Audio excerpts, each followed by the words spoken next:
I'm at Craigavon Park today, enjoying this wonderful cup of butterscotch iced coffee made by fabulous Bali. I'm Bharati and you're watching another episode of Business Profile on Sevenz TV.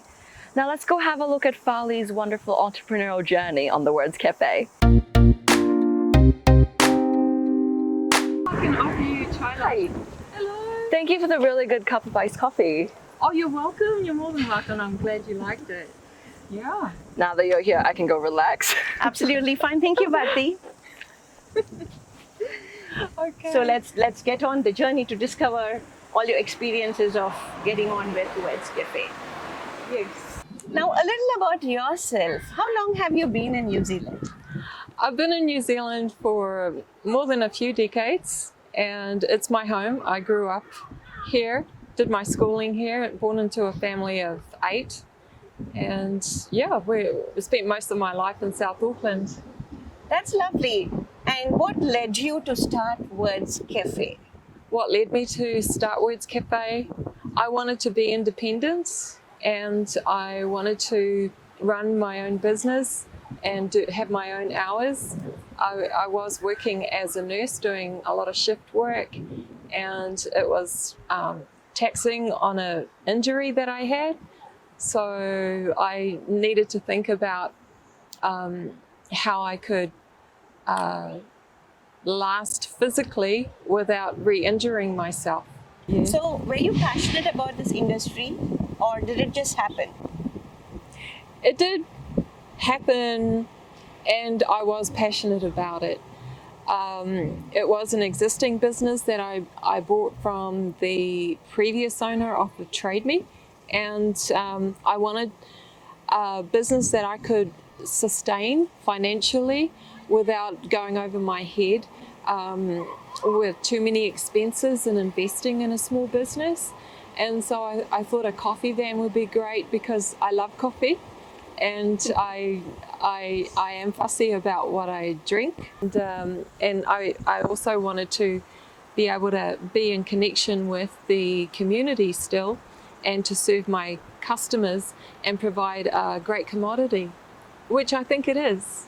And I like it, and what I like I'm offering to my customers, and they're coming back. So it's kind of an extended passion I can see here. Yes. Right? Yes, definitely. I love being in the outdoors. It's a mobile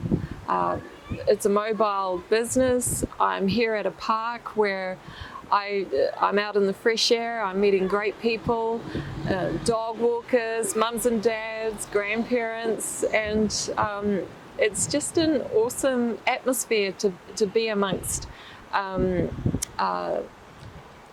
Yeah, I mean, I can see it's a beautiful experience that you're having, actually being in amidst the community. Now tell me a little more about the business. What are the offerings, the main offerings that you have? Basically, it's cappuccinos, flat whites, what you would see as coffee being served in a cafe, but it's on the roadside. And I'm quite happy with the fact that I can offer it at value prices on the roadside, giving cafe quality espresso and chais and special plant-based milks in their coffees for quite a reasonable price. And it's a quality product that I'm proud to be standing by and serving. So Fali, let's talk about your target audience here, the kind of customers that you're getting. Is there a specific age group, and do you have repeated customers? No specific age group. Well, yes, there is actually. It's mainly adults, and they like their coffee, mainly tradies who are on their way to work, or people who are walking their dogs, locals, grandparents bringing their children to the playground, or mums and dads. So it's a great cross-section of people, but mainly from the community or people passing by. So So what are the general comments that you get? feedback that you get from the customers? Yes, they say, great coffee, it's nice, I'm coming back, you're a lifesaver. And I think, well, if coffee's a lifesaver, then I'm in. Absolutely. Yes. And it's a lovely chai latte that I'm having latte. here. Yes, we also have tea and chai and chocolate, and also the fluffies that we serve the children for like 50 cents, and that's quite popular with the kids as well. And I'm sure you must be having a lot of kids here because plenty of schools around. Yes, yes. It is kind of slow to start off with, but I do want to develop the product and the service without worrying too much about volume at the moment.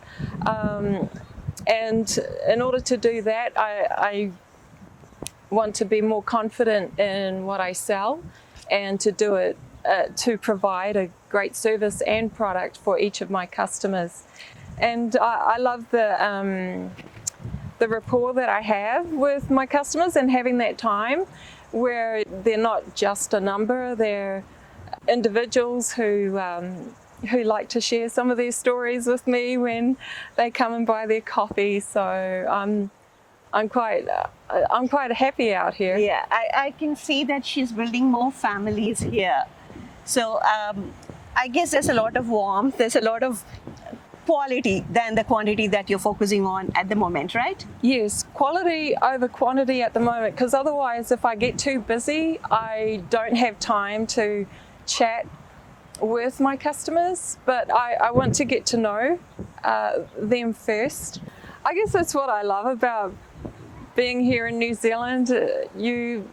I've experienced the kindness of people out here who have been very generous in offering, for example, space for free to trade on their commercial property. And I guess the whole risk of starting a business has been worth it by just seeing the Kiwi spirit come through in being out here and offering something that is in demand by the locals here, and just seeing that humanity in the people whom I've met here. I guess that's the favorite part of mine in starting this business, is the people contact. Pali, you've spoken about all the beautiful, lovely things that this business is offering you, but I'm sure the journey must have had a lot of challenges. So is there something that you would like to share, the kind of challenges that you had and how you came out of it, or is there something currently that you're facing? Okay. Well, I wasn't able to get a loan from the bank in the first place, so I ended up selling my house in where I was living in the central North Island, and in order to fund the business in the first place. Otherwise, I wouldn't have been doing this. And the other challenges was, I guess, waiting for council, waiting for council for the permits. I didn't expect to wait that long, maybe 8.5 months. So that's I had to. It is. I had to be prepared financially to be able to sustain that, and thankfully I was able to. But once I got up and running, I was relieved. And but the other challenges are early morning starts, putting in the hours for a startup business, more or less. It's a 3:30 start for me in the morning. 3:30? It is. So what do you do from 3:30? I commit everything to the Lord first, and I pray that I have a good day. And it's late finishes, I guess. When I get home, I have to take everything out of the van, wash things down. So by the time the day's ended, it's close to 7 or 8. And then it starts again Monday to Saturday. But For me, it's worth it because I'm investing in my future, and starting a business is so liberating. To be employing myself. I've worked as a salary wage earner for many years, for the good part of 30 to 40 years. And it's nice to start my first business and to see it starting to grow. And now it's sort of going past where I'm able to pay myself. That's wonderful. Yeah. See, when you actually started this, did you have a fear that you're taking a risk, or were you all excited to get into it? I was excited to get into it because a mobile coffee van is it's relatively cheaper than other businesses to start, and with the from the sale of my house, I was able to pay the whole thing out. Otherwise, I don't think I would have done very well with the slow start that I've had if I had to borrow the money. But I think, but this has been a very strong, bold move. I do not know how many people would really get to do this, but I mean, it's good you did that because you're kind of seeing it moving forward now. Yes. Yes, my accountant said that if you can survive 6 to 8 months in a new business, then you're doing okay. And I think I'm doing okay.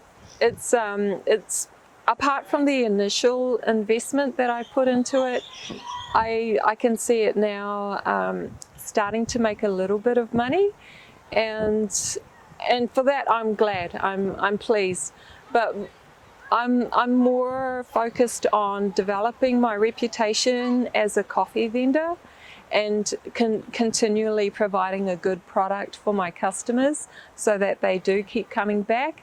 And I guess the evidence is that I do have regular customers coming back. I don't get it right all the time, and I'm always wanting to improve for the next customer.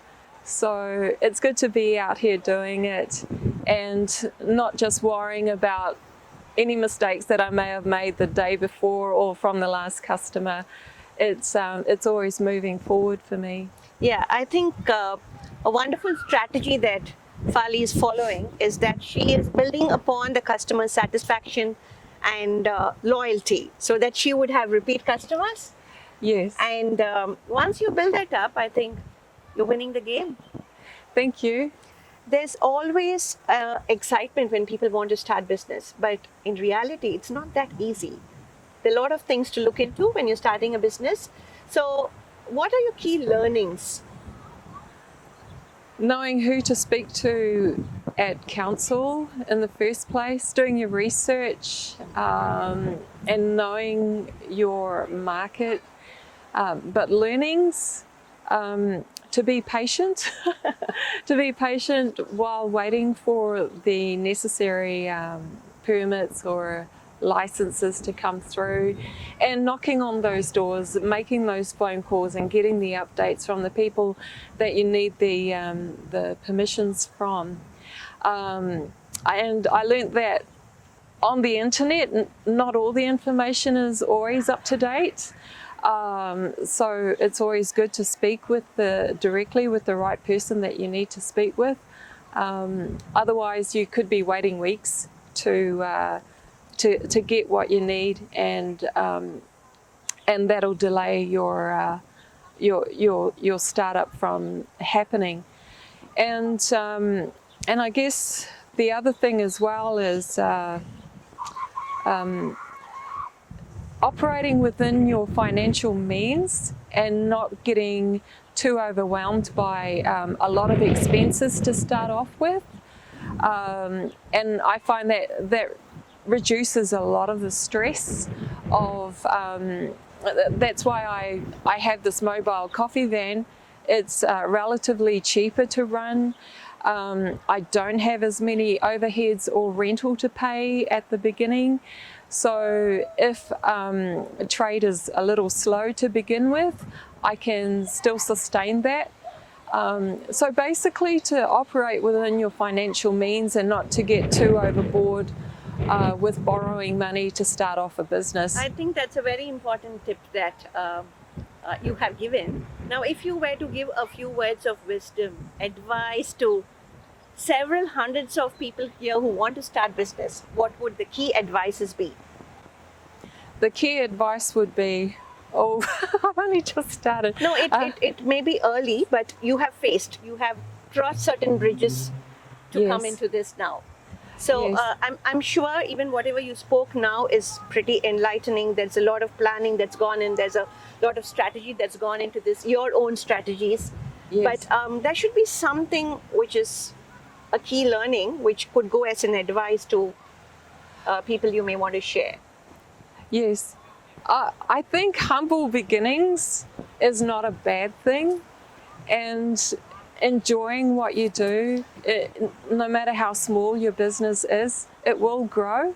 And it's not too, like for me, I would love to run a cafe, say downtown, but I have to be realistic and know that what I can afford in, say, an overhead like rent is within the means of my what I'm able to sell at the moment. Like, I'm not selling 500 coffees a day. I'm selling between 10 and 20, and I'm happy with that. I can make a living out of that. I can make ends meet with I mean, that. a very realistic goal that you're Yes.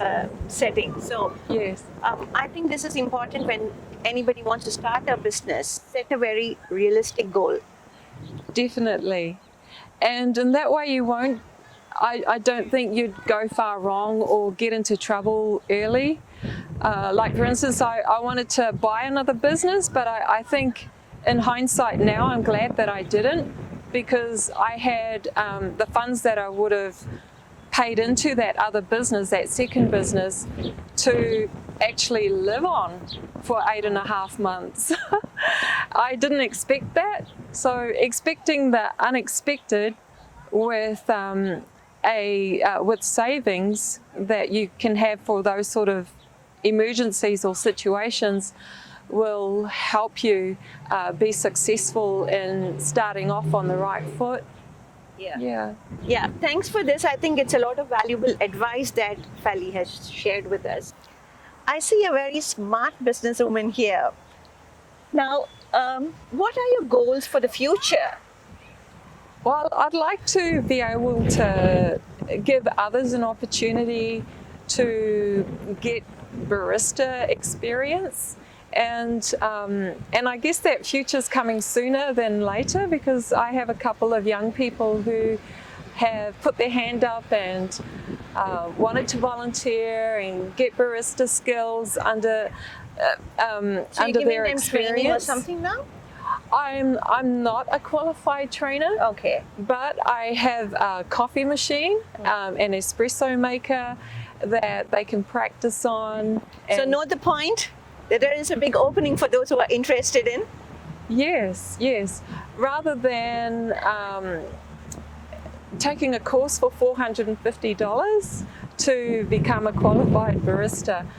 But that being said, it is important if you want to be qualified to get that certification, but to have an experience behind the coffee machine, you're more than welcome to practice. And a couple of young people have, Yeah, I think hands-on is a lot Yes. more than actually what the books can give. But it is important, yes, the academic qualification is important, but this has to be backed with hands-on experience, which is rightfully said. that's So, yes. but what I also want to understand is, do you have plans of getting more mobile cafes, or you want to at some point in time open a lovely cafe at any particular location? Meaning a normal, in a mall or somewhere like that. What are your aspirations? Well, I'm enjoying the mobile cafe concept, so maybe in the future I'd love to see it as a franchise, Words Cafe. Lovely. Yes, and to employ others who are keen and passionate about coffee and serving providing a great service. Lovely. I see her slowly building that in from right you. now, because when people start contacting you to have hands-on experience, then you already have people in your list. Yes. So yes. good luck on that. Thank you. And let's just move on to the next round. Okay. So Fali, we are getting into an exciting round now. It's called the rapid round, and it's going to be questions which are going to basically give a recap of what's happened so far. Your answers have to be rapid and short, just one word or two words. Okay, all set for it? Go for it. Okay, good luck. Here we go. The first one, your brand, Words Cafe. your offerings, Coffee. your target audience, Locals. your USP. What's your speciality? Coffee at great value. At cafe value by the roadside. Couple of words. Put it in a Couple of words. Great coffee. Your brand challenge, Other cafes. your future plans, Creating Words Cafe as a franchise. couple of words, Franchise. a piece of advice. Go for it. So well done. Your rapid answers were quick, and I think it was quite inspirational too. Thank you. Okay, so here we have gone through the journey with Fali and all about her Words Cafe. Now it's time that you all make a visit to. Do you want to invite people over? Yes. Words Cafe operating Monday to Saturday. Mondays to Friday from 6:30 till 2 p.m. at Craigavon Park in Green Bay, Auckland. And 8:30 on Saturday, closing at 2. Yes. Most welcome, and see you all soon. And thanks, Fali, for this journey of yours. You're welcome. So we've had an exciting and inspirational episode from Words Cafe. See you all soon in the next episode of Business Profiles. This is Shobha.